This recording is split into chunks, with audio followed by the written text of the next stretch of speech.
বাচ্চা এত পটি করছে, মা নিশ্চয়ই উল্টোপাল্টা কিছু খেয়েছে।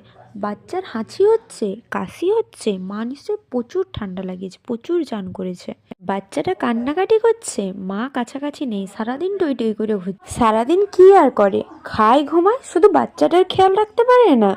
এইসব কথার মুখোমুখি আপনিও হয়েছেন নিশ্চয়ই, আমিও হয়েছি নতুন মা হওয়ার পরে। কেউ কিন্তু বোঝে না একজন নতুন মার কত চিন্তা, কত স্ট্রেসের মধ্যে দিয়ে তাকে যেতে হয়, কত শারীরিক পরিবর্তনের মধ্যে দিয়ে তাকে যেতে হয়।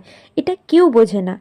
কেউ বোঝে না কিন্তু যে একটা বাচ্চার যেমন নতুন জন্ম হয়, একজন মায়েরও ঠিক নতুন জন্ম হয়। যদি পারেন তাহলে মাটাকে সাপোর্ট দিন।